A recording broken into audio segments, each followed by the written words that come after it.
to? Yeah. Nevada. Come on! So this part goes inside of your vagina and this part goes on top of the clit. Woo! Just saying. You have to like be more aware. Oh. Shy and nervous. You said it all, darling. Bitch. Nothing happening for so long. Really? It cannot be. I rarely puke out of happiness, I have to say. Couldn't handle the bitches. Handle the bitches. Crazy. Losing and finding it all the time. I mean, fuck this guy, really. Ooh, hottie.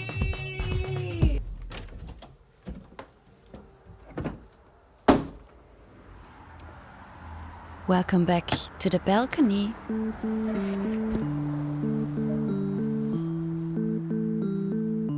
The rain stopped. It's a late midsummer morning, a new day. But you were expecting it, right? Another one waiting.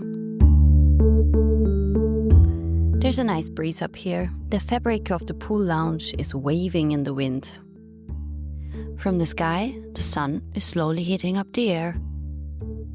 It's July 2nd. It could be close to 30 today.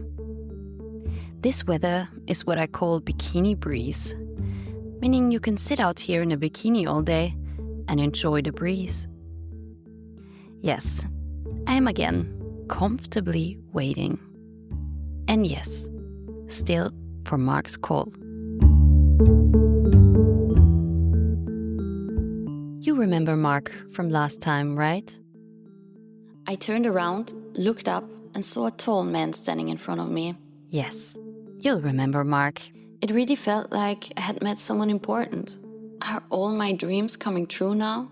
He's a hard one to forget. I knew it was him.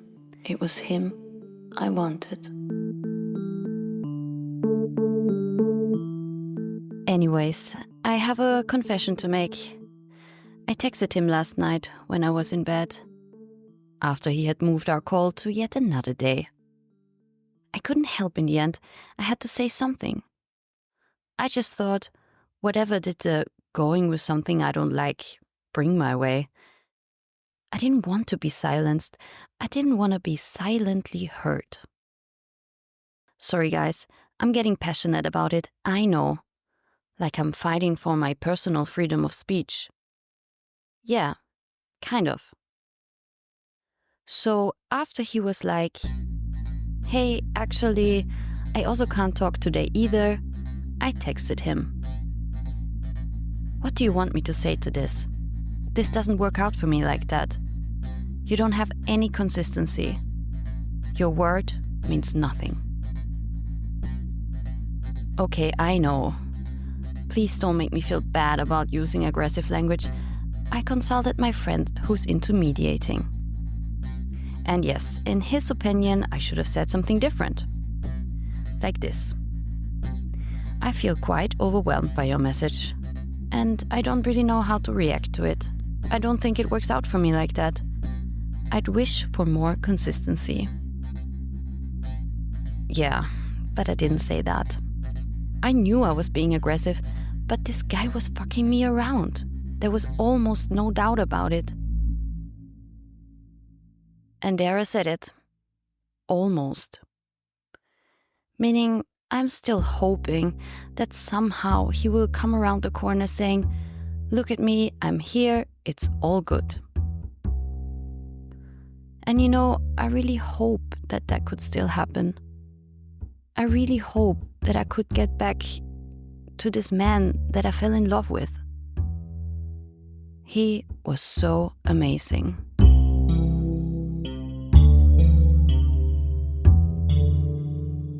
But just like I said, the problem is consistency. It's dawning on you. I've been here before, waiting for his call. And I'm not just talking about yesterday. And oh yes, I still owe you an explanation, right? Ready to join me for a birthday party gone wrong?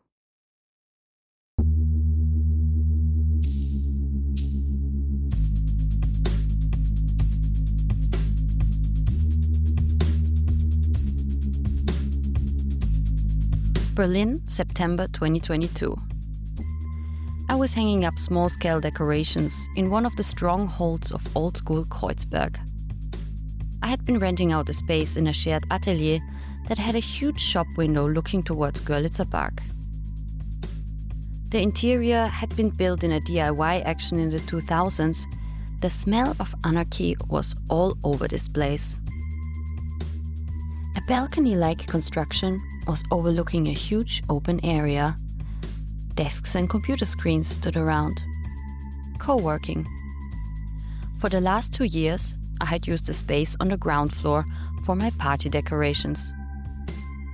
Together with my ex-boyfriend and our friends, I had been running a rave collective. I was the deco bitch, having accumulated never-ending fabric, lots of colorful lights and random materials. All of this was now in my friend's cellar, the party collective history. It was the last time I would be hanging out in the space, and it was also my birthday. 32 bitches, yet I felt more like 27. I was so lost. There wasn't a single smile coming over my face when I attached the light to the balcony. The laser beams were now racing over the ceiling, just like the thoughts in my head. I was so preoccupied. Guess with which thought? Yes, you heard it before. All I was thinking was, is that it?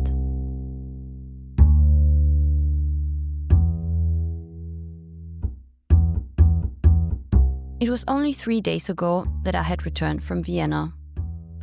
From that enchanting time capsule I had been in with Mark. And guess what? From having no doubt about whether Mark would like me too, I had now gone into not knowing whether all of this was just a dream.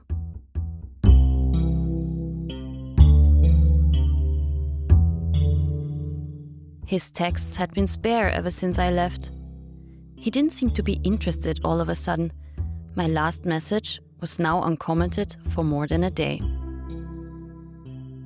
I was standing in the middle of the room, looking at the laser lights. The studio was still empty. I was all alone in here. I started to feel like this one person in the club that just doesn't want to leave. The one person that, while everyone else is grabbing their jackets and making a move, is still waiting on the dance floor for another DJ to come on. Doing parties, I have encountered these people many times. When you're already taking down the deco, they're still there, thinking there has to be another set. Or at least one more song. I was waiting for one more message.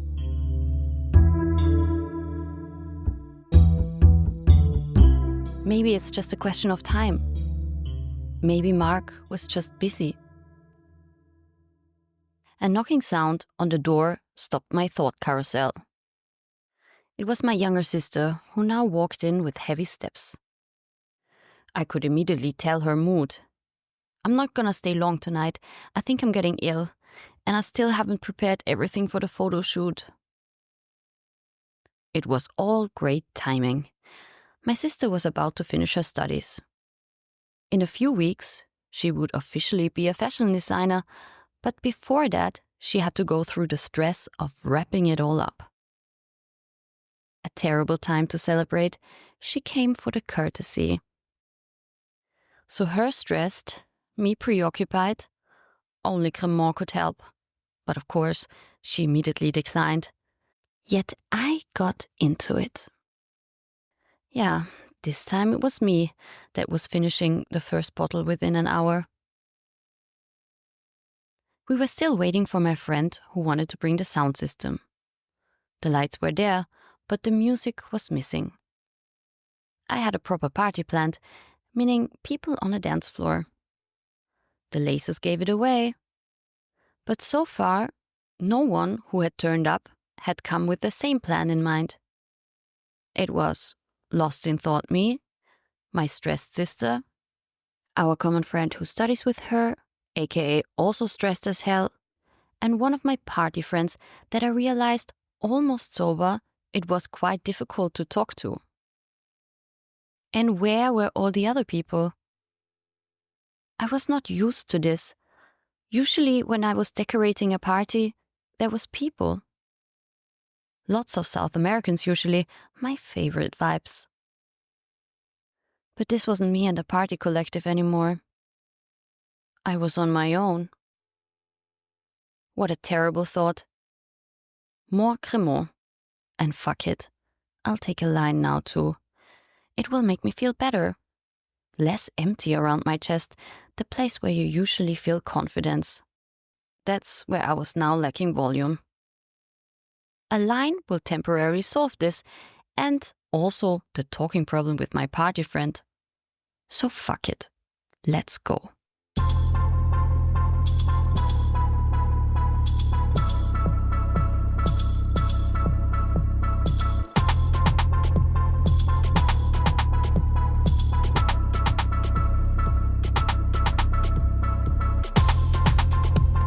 I chatted away for an hour, talking about the raves we used to do, how nice the lights were in the woods, how funny the hideaway with the police.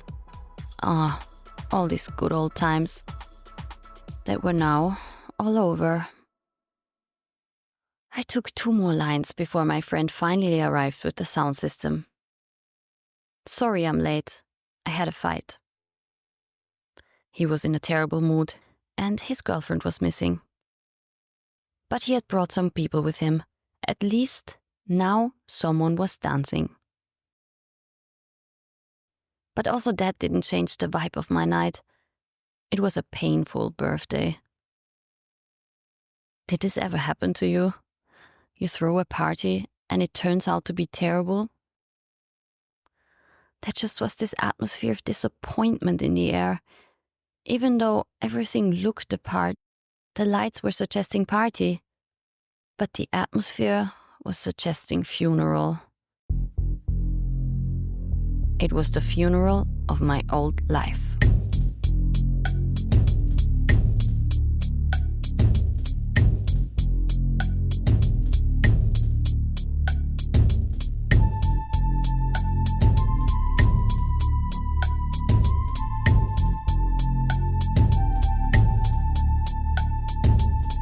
The worst thing with birthdays gone wrong is this. It's your birthday. You can't just say, fuck it, I'll leave.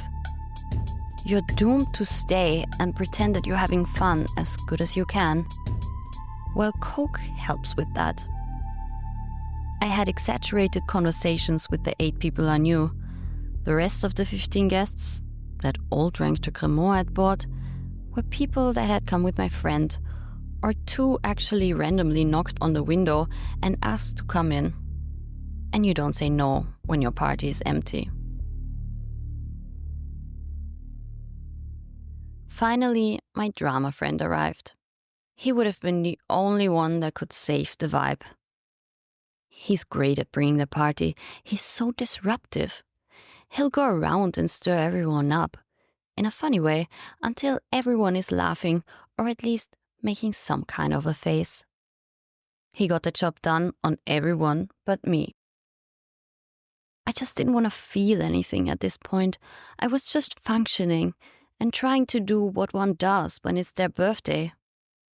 Make the guests happy, or at least not make them feel bad with your own terrible mood. That already was a big task for me. But I made it all the way through 3 a.m., the time when the cremant was finished. I myself had probably drank 2 bottles alone. Without the Coke, I would be rolling around the floor now.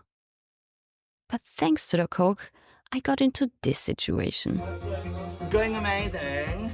I need someone to replace me though. Should we go to Hop at us badge? Yeah, at some point? Yeah. Low money music, labor night, you know? Low money music is actually good. I was on my way to the club with 3 Frenchies. Hoppetosse was walking distance. It's a club on a boat anchoring on the Kreuzberg bank of the Spree. It's one of the places in Berlin that you could easily go dancing at any hour without having to expect a long queue in front of it. We walked straight in. Once over the little bridge, we were on water. While everyone else went straight to the bar, I went straight to the dance floor. I pushed into the crowd and closed my eyes. I was finally next to people I didn't know and didn't have to entertain. You know, I really don't think I'm a people pleaser, more of a people shocker sometimes. But I tend to see it as my task to make people feel entertained when they're around me. No matter how I feel myself. It's your birthday and you can cry if you want to was never part of my philosophy. And that had ended up so stressful tonight.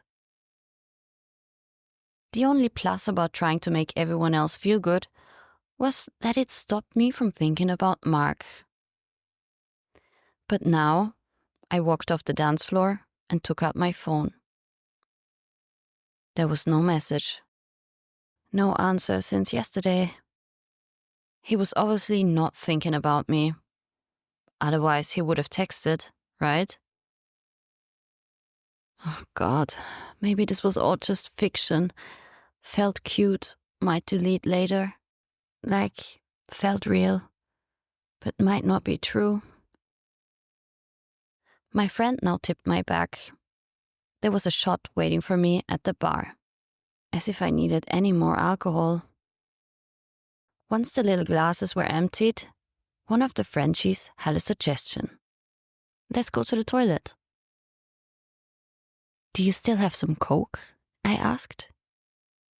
I knew this guy was taking ketamine at this point, something I don't work well with, especially not after having drank more than a bottle of Cremant. Sure, I've got some for you. We went down the stairs and reached the boat cabins. We went straight into the first cubicle. Someone had noted "Cats don't lie" on the window. Yes, I thought, if I had been a cat, I wouldn't have pretended to have fun all night while I actually wanted to cry. It was the usual terrible smell that you can expect in a club toilet, only it was a boat toilet, so a bit smaller in size. One of the Frenchies, arguably the one that had taken the most ketamine already, was doing all the work. Handling the phone, the cards, the drugs, while everyone else stood around with little room to move. Oh shit, that's a lot. Almost all of the ketamine in the little tube had dropped onto the phone. A huge white mountain was now on the black display. Given the effort it had taken getting it on the phone, putting it back seemed impossible. I agreed with him on that. Out of the mountain, he made 5 huge lines. The 3 of them sniffed their parts. Then the Frenchie turned to me. You want to have some ketamine instead? No, I'd rather take the Coke, actually. He went on to sniff another one of the lines, so that now only one was left on the phone. No, come on, take this. I don't know where the Coke is now. As if it was something interchangeable, like Fanta and Sprite. He was now holding the phone in front of my face. Really, it's this or nothing. I hesitated, but then grabbed the straw. I felt a wave of recklessness coming over me. Anything that gets me out of this situation, I thought. I didn't want to feel anything anymore. I didn't want to feel forgotten by Mark. I didn't want to feel stressed with this party. I didn't want to feel hurt by losing my old life. I just wanted to be somewhere else. I sniffed the line in one go. A burning sensation went up my nostril. But I didn't bat an eyelid. I was reckless.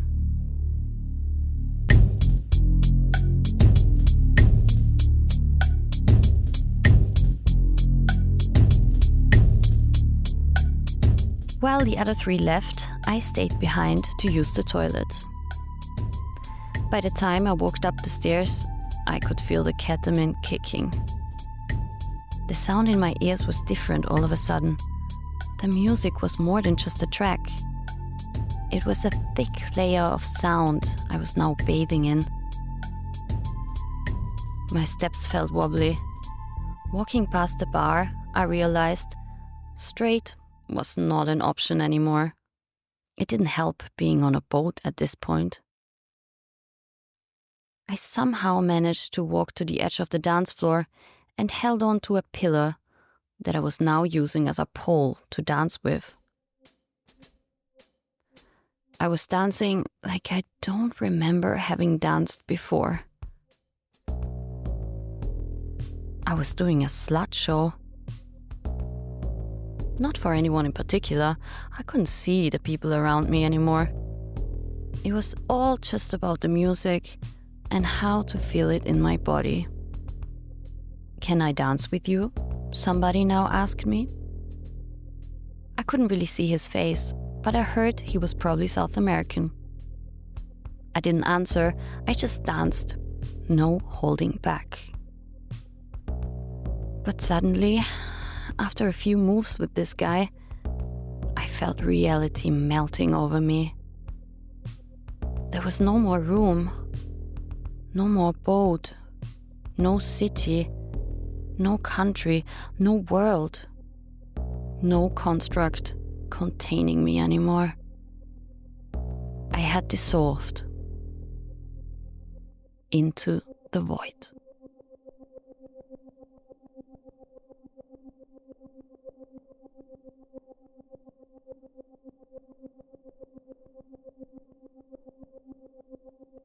Around an hour later, I was standing at the coat check with this guy. We were walking towards the taxi when my drama friend suddenly turned up. He was also on his way out. Despite having been in the same room all the time, we couldn't find each other until now. I guess we both weren't able to see past the meter from where we were standing. "I have a taxi waiting outside. Wanna come with us?" A little later, the three of us got into a brand new white Mercedes. Oh, wow. Was? Andere Seite rein. Was? What are you gonna say? I was gonna say other side. What are you gonna say? Other side, but now Other side? What other side? get in on the other side. Oh, we're really cold. Can you put on the heating a little? Okay, what's going on? I have no idea. But he saved me. How? Alles gut. Alles gut. Ich frage nur. Ja, nicht hier ein Auto oder so, nicht kotzen, ja? Nee, das gar nicht. "Don't throw up in the car," he told us. So what happened, Christina? I was really in a lot of need for help, and he had How? What I happened? could not understand anything, and I was like Okay, lost. so this person, what's her name? Patricio. Patricio. I'm fine. She just. You're fine. Yeah, I'm sure you're fine. I mean, No, but we were like dancing, and instantly she was like, "Oh, I need to Falling puke." on you. Blah, blah. No, puking. Like, puking on you. No, in the floor. Okay, But it was like, okay, fuck. okay. And you took her away and... No, she asked me. I didn't take anything. And you're visiting? What's Yeah, I think so. Yeah, we're gonna just chill. Oh. Yeah. Nice. Alles okay bei ihr? Alles gut, yeah. Just taking some air. She needs to think about what she's doing.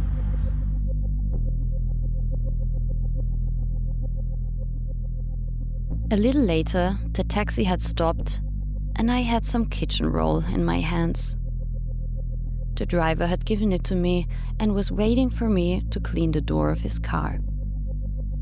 I was trying to explain to him that it had been my utter effort to throw up out of the window and not inside. But he wasn't impressed. Ja, ist okay, aber ich habe extra rausgekostet, ne? Kein Problem, ne?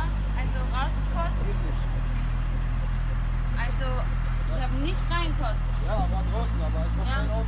We walked back by foot. We were only 5 minutes away from the house. I tried my best to see the humor in the situation. Soon this night will all be over. You puked the right way. I puked outside. He gave me like a kitchen roll and everything was fine. Yeah, everything was fine. When I got into the flat, I immediately went for a shower. Patrizio came with me. He had looked after me and stayed by my side while I was throwing up in a glass for an hour. He brought me water, told me everything was gonna be okay. And all of that despite he didn't even know me. He had no obligation to do so. He could have just gone on dancing. He would have probably had a better time. But he decided to save me. The least I could do now was to make him happy, right? And there was a clear way to do that. Thank you, sex. This bothered me for a while. I had never considered using my sexuality to get something in return. The question came up many times in my career. I'd say if I had fucked the boss, I would have made more films than I did now. But I never wanted my body to be my capital, or just a tool. But that's how I was using it now. Luckily, Patricio was South American, which usually is not a bad fit for me, and he was also attractive. But the point was, I didn't want to have sex with him. I fucked him to say thank you. I mean, is it all that bad? I don't know. Whatever. I'm just not gonna think about it anymore. Anyways, I can't change it now. It's done. In any case, there is no button to press in life that says, sorry, this is too much for me. I need the world to stop for a bit. I just had to get up and walk on. Strategy? Avoidance. I guess I had learned something from Mark. He was still avoiding me. It was evening when I went to take a shower and said goodbye to Patricio. Thanks for saving me. No problem, amor. I washed my hair with a double portion of shampoo, conditioner, a hair mask. I shaved, although there was absolutely no need to. I was just trying to use every single product that stood in my bathroom just so I could give myself some comfort back. After a final purifying mud peeling, I stepped out of the bathtub. I went to the living room, turned on some dim lights, and sat down on the sofa. Suddenly my phone rang. A video message from Mark. A warm feeling sparked in my empty chest. I played it immediately. From my phone, the Austropop guy was looking back at me now, saying something like, "Hey Christina, last weekend was fun," and then asking Mark, "Is that what I should say?" Oh my god, that was only last weekend, I thought. Okay, whatever, let's not think about that. "I want to see you," I replied. Not the Austropop guy, I thought. It took some hours, but later that night, Mark sent me a video of him on his way home. He was on an escalator, smiling into the camera. There's something about Mark's smile that got me addicted. This became the most watched video on my phone for a while. It turned into my whatever. Every time I felt bad, I just looked at it. I mean, yes, it did have a bit of wear and tear. The sparks it gave me became less and less.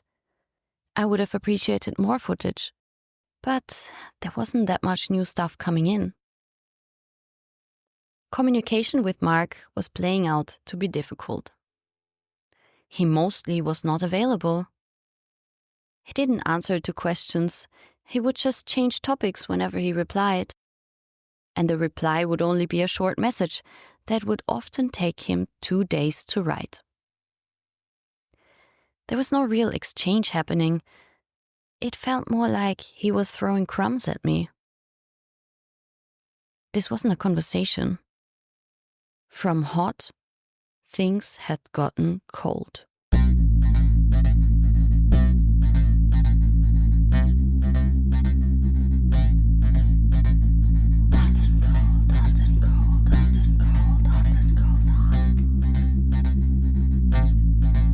It took me around 3 weeks until I decided to speak out about it. I really felt understood by you, but now you don't communicate anymore. Why? I'm in the torture museum, he replied, sending me a video of him next to a mannequin in a massive cooking pot. Torture in the Middle Ages, a sign said. It so wasn't fucking funny. I was here wanting to talk to him, and he was pretending that everything else in his life was more important than that. I'm not into games.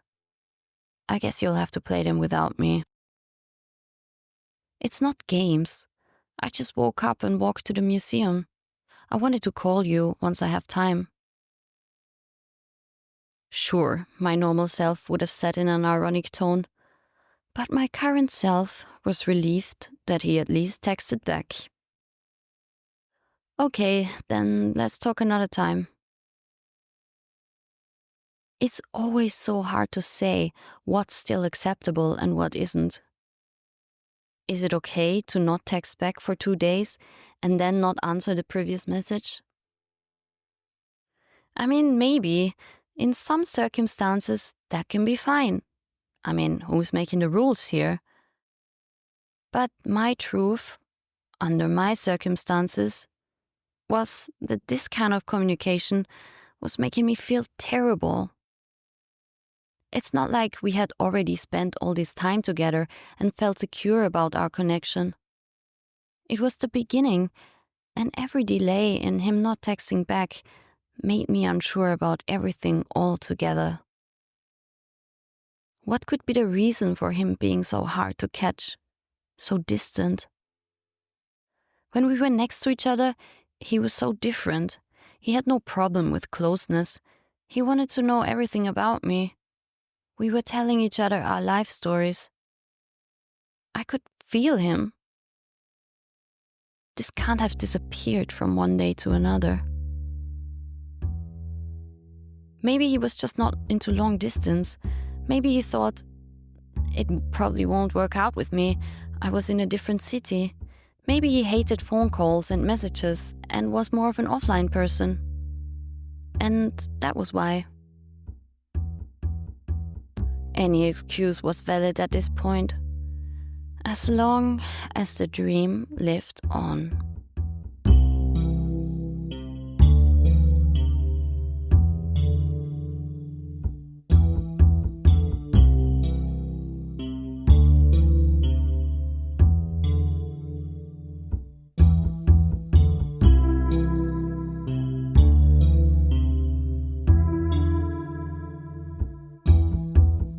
It was a cold and misty Sunday when I met my sister in Friedrichshain. If you haven't gone dancing the night before, Sunday is flea market day in Berlin. We strolled past stalls of clothes and furniture. Boxhagener Platz was full of it. After I had bought a random pair of sunglasses, we got a coffee and sat down on a bench close by. It was late autumn. I was rolling a cigarette, looking down to the ground that was covered by a brownish carpet of leaves. They were wet and dry at the same time. Wet from the outside, dry from the inside. Close to decay. Okay, I have to tell you something, my sister now said. I think I'm gonna give Portugal a try.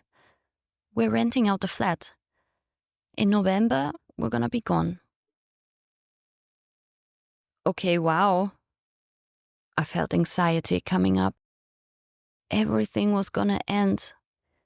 Practically the whole life I had lived for the last 3 years was gone. And now also my sister. She's gonna leave me too. She's my best friend. I only laugh half of the laughs without her. But that's it. An era ending. She would be in Portugal working in fashion production. I would be in Berlin doing... Well, what exactly would I be doing? I actually didn't have any project coming up. We were approaching winter. As a freelancer in my field, that usually means not so much work, a lot of waiting time. I saw myself sitting in my flat, cold and dark outside, the long black winter tunnel in front of me. You know what? Fuck it, I now said, forcing myself out of the shadows. Then I'm also leaving. To Vienna.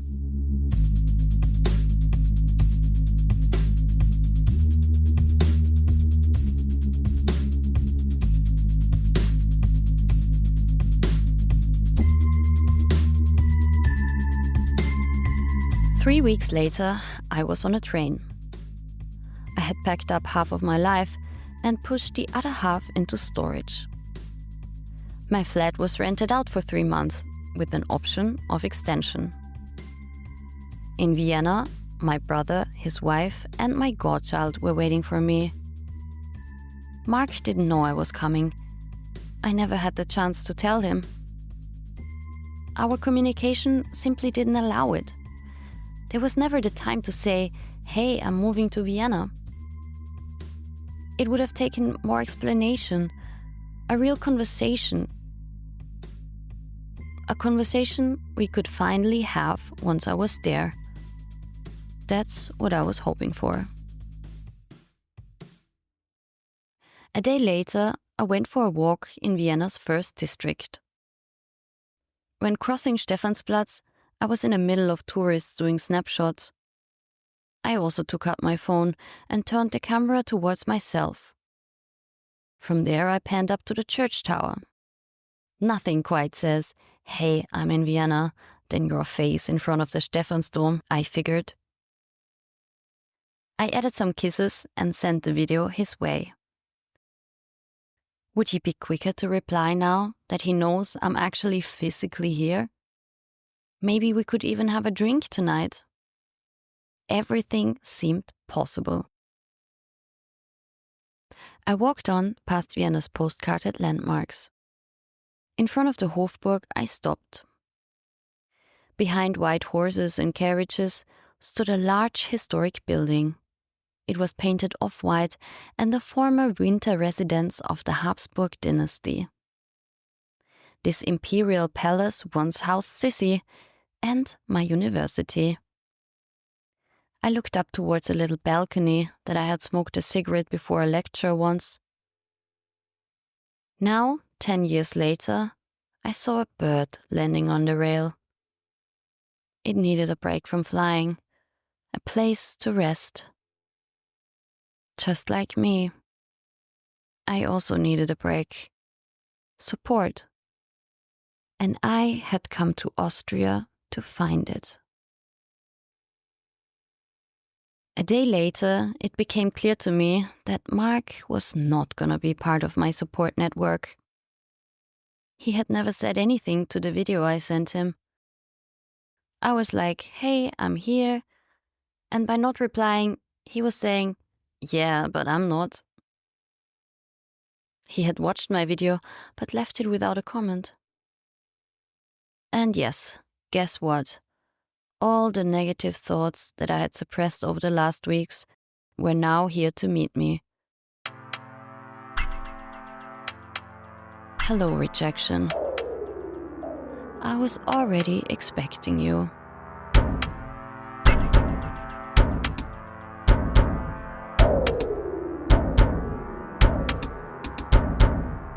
A day later, I was walking down the street in Vienna's 16th district. I knew I was close to where Mark was living, probably less than 5 minutes away. He literally lived in the same street, like 2 doors down from my brother. Yet, he was completely out of reach. I started to record a voice message. I can't believe you're ghosting me. I just don't understand what happened. You were all so different when we met. I guess, yeah, it was all just a dream. And now it's time to wake up. Don't bother replying. I'm not waiting for it anymore. I'm blocking you now.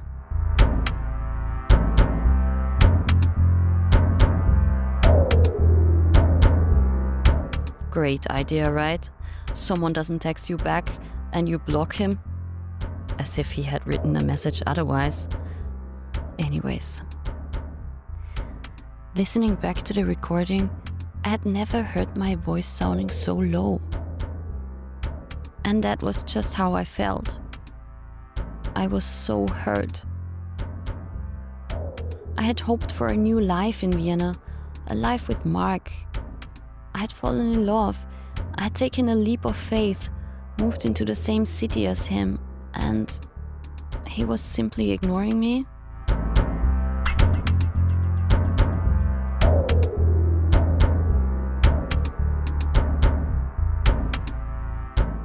This is what it feels like to be abandoned. The person that you were so special to all of a sudden doesn't care. It doesn't matter to them anymore how you feel. You're being ignored. No other feeling ever felt worse in my chest. I was back in the club. All the lights off. All jackets taken. No more set coming. The long black tunnel. Just what I was fearing when Mark walked out into the rain. I was exactly where I so didn't want to be.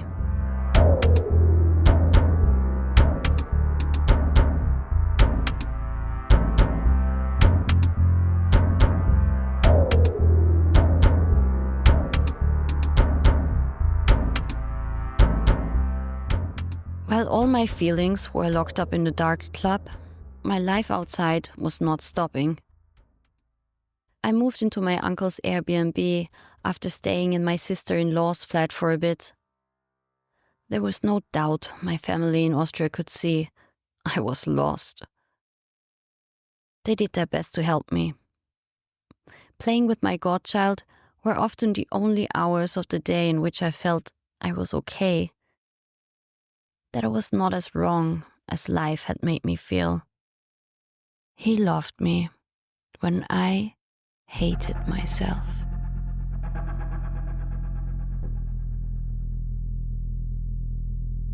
But that was not my only problem. I was sitting at the living room table in my uncle's flat, which had now become my work desk. The flat that had seemed so magical and cozy to me when I was staying here with Mark now seemed depressing. A huge picture was hanging on the wall over the sofa, blending grey into beige in beige.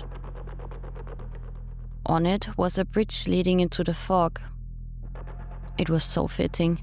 That's exactly where I was walking. In the fog. No path inside. I had come to Vienna hoping to find some work as a freelancer. Already when my godchild was born, I had started to make some connections. I knew I wanted to spend more time in Vienna so I could see him. Back in Berlin, I had gotten an offer to edit a TV show there, but I turned it down. I just couldn't stand the format. It was so uninspiring. Yet, it would have made me more money than the other option I had tried to negotiate. The format was better, but the problem, no one picked up the phone there anymore. It seemed like ghosting was not only a theme in my private life now, it had taken over my professional life too. There was not much of a perspective. I didn't fucking know what I was doing with my life. Every day was the same. Every morning I got up, not knowing what for. The long black tunnel.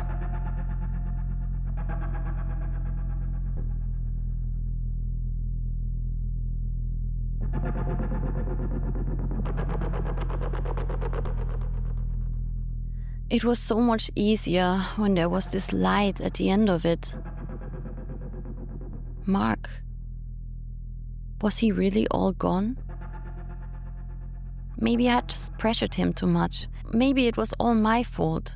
Maybe I should just play it cool for a bit, be more patient. Maybe I should just lower my expectations. He might not be my future husband, but maybe I could at least spend some time with him. Have him hold me for a bit. Have some nice conversation. Everything seemed better than what I was feeling now. I was so lonely. The friends in Berlin that I had still left were far away from me, and in Vienna, nobody seemed to be like me. The people here, my old friends from studying, some people I knew through work, all of the people I met up with, they were all living an orderly life, while I was completely fucking up mine. I needed something, someone to save me. I unblocked Mark. Maybe what I said was a bit dramatic. I'm sorry, I was so hurt. I would appreciate a conversation. Maybe you want to come around my uncle's flat soon? We're close now. A day later, he messaged me back. Sure, we can do that. I'm going to Lithuania for a while now, though. Let's talk once I'm back. It didn't seem that enthusiastic, I know. But when the other option is to despair, hope will hang on to the tiniest branch. I was hanging on to Mark.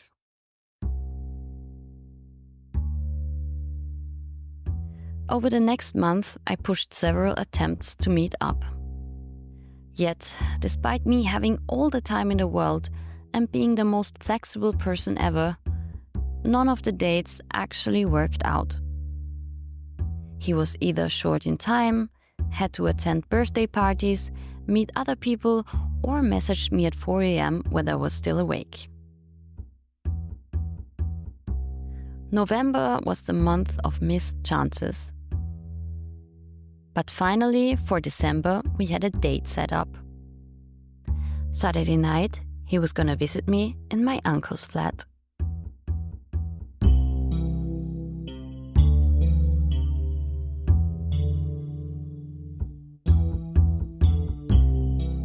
But that Saturday, he was not the only one that was planning to visit me. 2 days before our date, my sister messaged.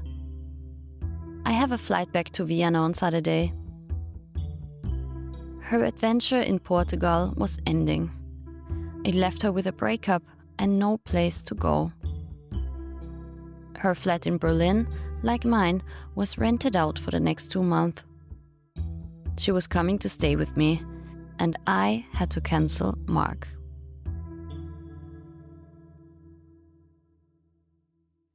Reluctantly, I sent him a voice message explaining the situation. A day later, he replied, "Don't worry about it. We're not going anywhere." Yeah, that much was true. I was not going anywhere. I was stuck in misery that had now also caught up with my sister. She stayed with me for a week until she traveled on to our hometown, where she was sticking out her broken dreams. While I was still trying to fix mine.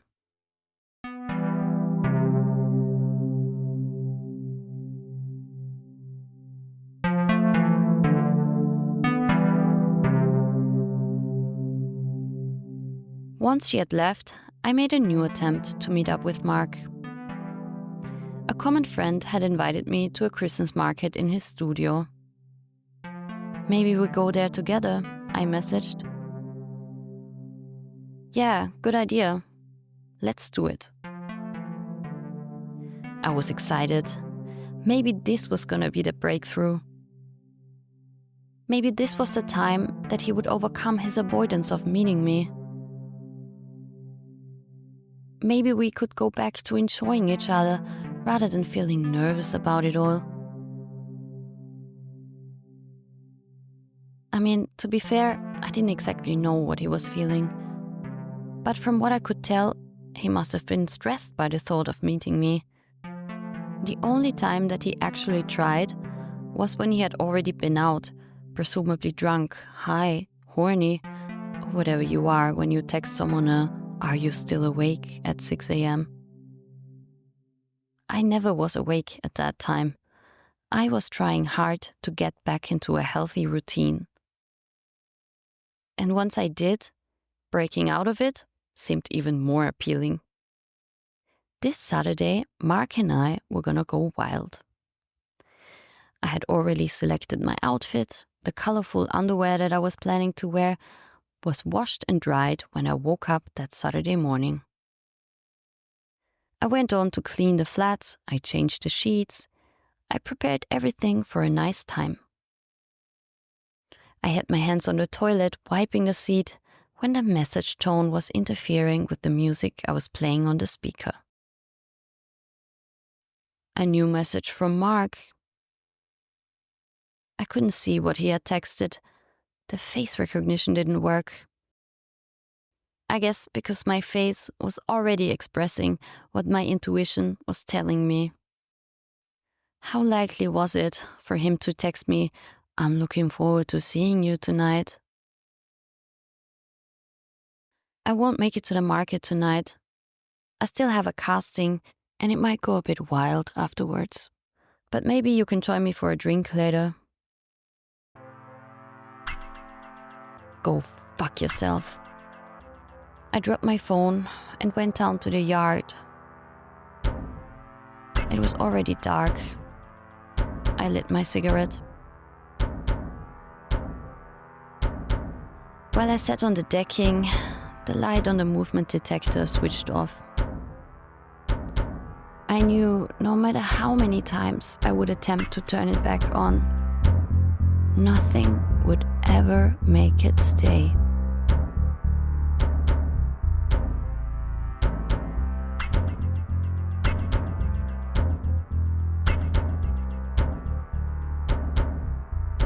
It was like it was with Mark. After every message, every bit of light, I would be in the dark again. I never replied to his message. There was no words.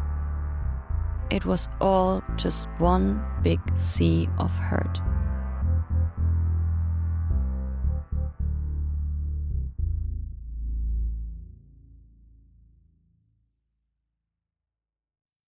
New Year's Eve. Soon, 2022 would be over.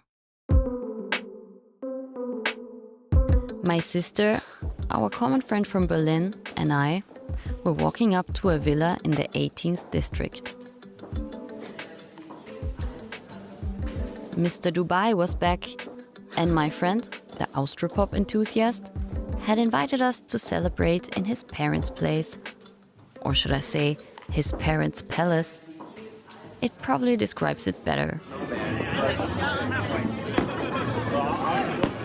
Around midnight, we were standing on a huge terrace overlooking the fireworks. There was a 1.5-liter bottle of champagne that they were now pouring into glasses. I ended up with 2 flutes in my hand. Double champagne. Finally some recognition for surviving this year. Cheers.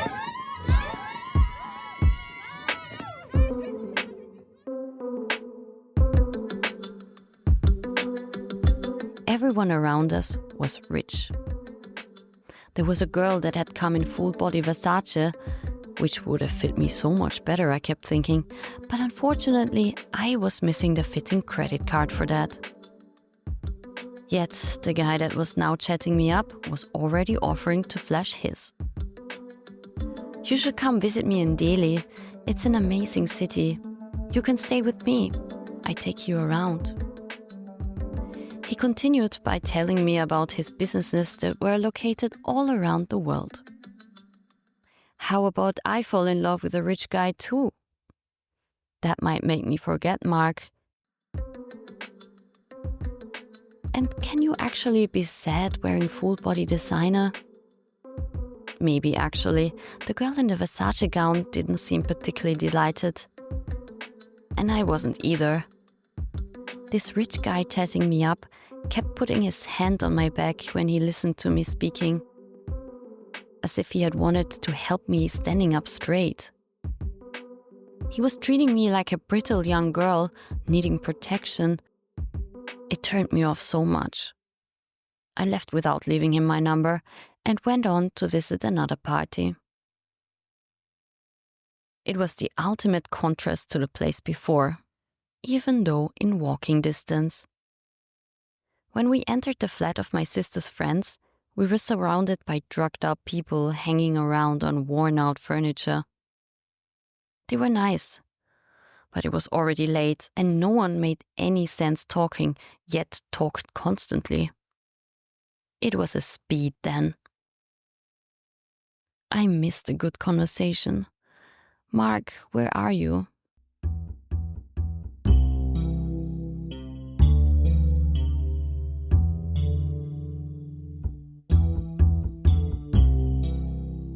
It was 4 a.m. Texting now would be his style. Maybe this could be the one day that our timing fits. So what are you up to? I messaged. A little later, I lit a huge joint. At least one of my obsessions was satisfied now.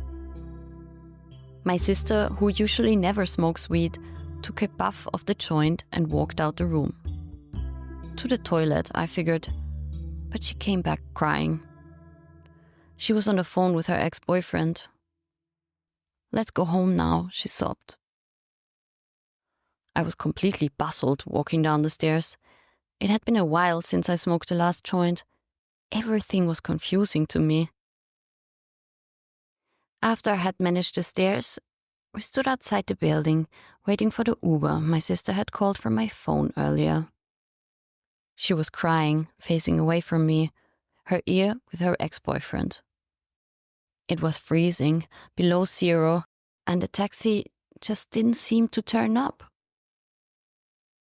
Suddenly my phone was vibrating. The Uber was calling. "Where are you?" the driver asked me. Number 5, I said. I had no idea what the street name was. I was proud I found the number on the house. "I don't see you. Send me your location." He hung up. I looked at my sister. I was really not able to do what he had asked me to. I knew it. My fingers were already frozen, and in general, I had no idea how to handle the phone right now. I was drunk and so high. I tried to approach my sister, but she was only crying, every now and again shouting out some words to her ex on the phone. It was checkmate. There was nothing I could do. I sat down on the entrance of the building and simply stared into the distance. Once again, I was lost. Not in the dark, but this time in the cold.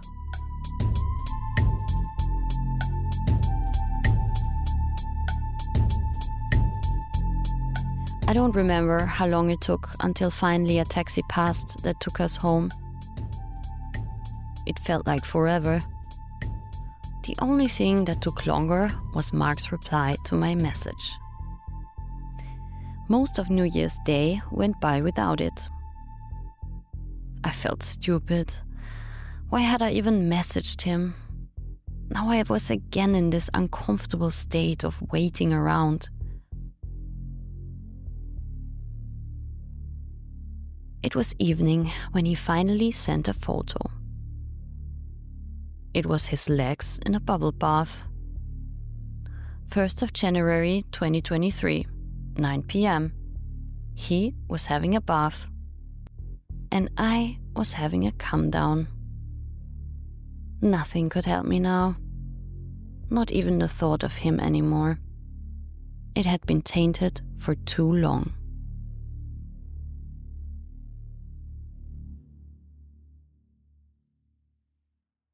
We for sure win the prize for the most staccato conversation ever. Just like in your bathtub, there seems to be no space in your life for anyone but yourself. Then let's keep it like that. For 2023, I don't want any more messages from you. In the end, they're all just disappointments.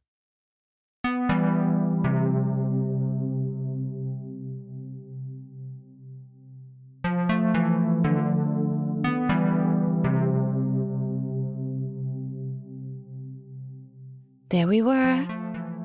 My last words to him. I had finally stopped excusing.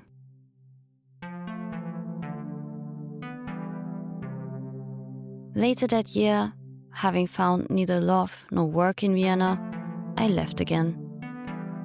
By the start of the summer, I was back in Berlin. Totally disillusioned. All this time that I'd spent in Austria, it was 6 months in the end, Mark and I had never even managed to see each other. It was not about the distance of us living in different cities. It was not about messages or phone calls. It was about a dream that could never live up to reality. It died quietly. We kept our arrangement. Neither me nor him messaged each other for the rest of 2023. Yet, why am I still sitting on my balcony waiting for his call, you ask yourself? Well, you guessed it. The story doesn't end here. But I need another coffee before I tell you more. So bear with me. How about I take you on a romantic holiday to Spain in my next episode? Mark is coming too.